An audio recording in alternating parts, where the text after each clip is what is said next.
sejahtera buat kita semua. Perkenalkan, kami dari kelompok 9 yang terdiri dari Nur Hayati Pardede, Bayu Maulana, Samuel Fernandes, dan saya sendiri, David Sihaan. Kami akan membawakan materi yang berjudul Kelompok Kerja dan Komunikasi dalam Organisasi.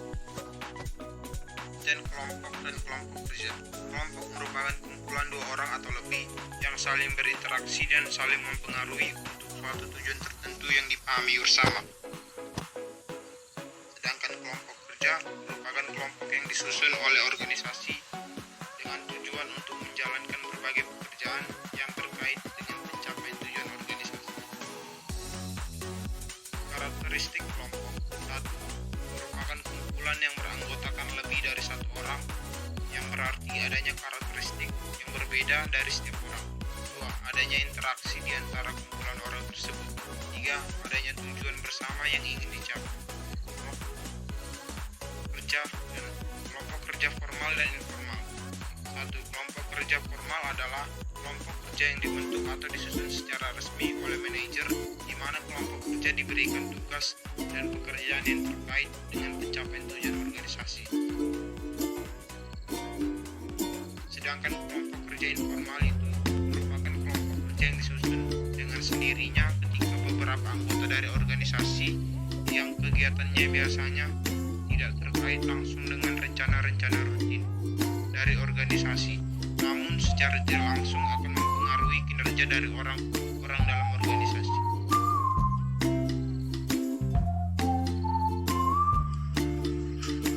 Bentuk kelompok kerja formal terbagi menjadi 3. Yang pertama, kelompok kerja langsung atau command and team. Yang kedua, kepanitiaan atau komit. Dan yang ketiga, kelompok kerja temporal atau khusus atau task force team atau spesifik. Tahapan dalam pembentukan dan interaksi tim kerja. Yang pertama, pembentukan atau forming. Yang kedua, penguatan atau storming. Yang ketiga, penyesuaian atau norming. Yang keempat, perwujudan atau performing. Dan yang kelima, pencarian atau adjourning. Norma dalam kelompok kerja. Norma adalah sesuatu yang diterima dan disepakati oleh kelompok sebagai aturan yang mengontrol perilaku dan tindakan mereka. Norma dapat pula berupa aturan main yang disepakati oleh para anggota sebagai sesuatu yang mengikat mereka. Solidaritas dan integritas dalam kelompok kerja. Pengertian solidaritas dan integritas adalah tingkat kekompakan dan rasa memiliki, serta pandangan positif para anggota kelompok terhadap kelompok mereka sendiri. Cara agar kelompok kerja mewujudkan solidaritas dan integritas. Yang pertama, memperkenalkan kompetisi atau persaingan antar kelompok kerja dalam pengertian positif. Yang kedua, meningkatkan tingkat interaksi antar anggota dalam kelompok kerja. Dan yang ketiga, mengangkat isu bersama berupa tujuan atau target-target yang harus dicapai bersama. Selanjutnya, pendekatan pada manajemen konflik. Tujuan dari pembentukan kelompok kerja hendaknya benar-benar jelas, sehingga para anggota dapat mengenali secara jelas apa yang menjadi tujuan dari kelompok kerja tersebut.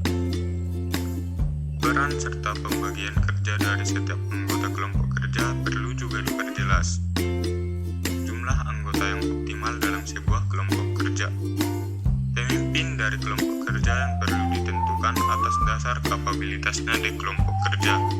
Seluruh sumber daya yang diperlukan hendaknya tersedia terdistribusi secara merata sesuai dengan struktur tugas yang telah ditentukan. Konflik dalam kelompok kerja. Konflik antar bawahan di bagian yang sama dalam sebuah organisasi. Konflik antar bawahan dan pimpinan di bagian yang sama dalam sebuah organisasi. Konflik antar bawahan di bagian yang berbeda dalam sebuah organisasi. Konflik antar pimpinan dan bawahan di bagian yang berbeda dalam sebuah organisasi.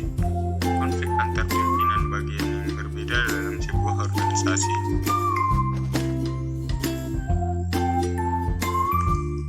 Peran komunikasi dalam manajemen organisasi.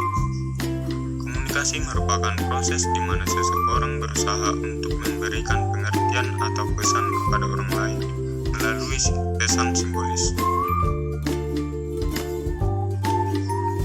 Bentuk-bentuk komunikasi. Komunikasi interpersonal yaitu komunikasi lisan dan komunikasi komunikasi tertulis. Komunikasi dalam bentuk jejaring komunikasi yaitu pola roda, pola huruf Y, pola komunikasi bersambung, pola melingkar, dan menyeluruh.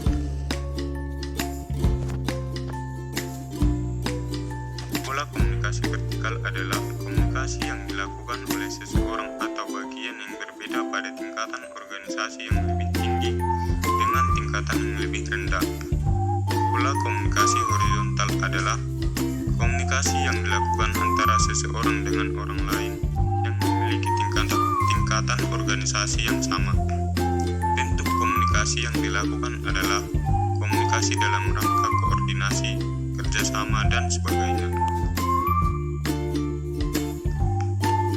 Faktor komunikasi yang mempengaruhi pola komunikasi dalam struktur organisasi: jalur formal dari komunikasi, otoritas dari hierarki organisasi, spesialisasi jabatan, dan kepemilikan akan informasi. Upaya dalam mengatasi hambatan dalam berkomunikasi. Upaya yang bersifat individual. Yang pertama, peningkatan kemampuan mendengarkan. Yang kedua, dorongan untuk berkomunikasi dua arah. Yang ketiga, peningkatan kesadaran dan kemampuan dalam memahami pesan dan informasi. Yang keempat, pemeliharaan kredibilitas individu. Dan yang kelima, peningkatan pemahaman terhadap orang lain. Upaya yang bersifat organisasional. Yang pertama, tindak lanjut dari setiap komunikasi yang dilakukan. Yang kedua, pengaturan pola komunikasi yang semestinya dilakukan di dalam organisasi. Dan yang ketiga, peningkatan kesadaran dan penggunaan berbagai media dalam berkomunikasi. Sistem informasi formal merupakan berbagai sistem yang telah dibuat untuk membantu proses komunikasi yang dilakukan di dalam sebuah organisasi. Terdapat 6 jenis sistem informasi formal yang dipergunakan di dalam kegiatan bisnis.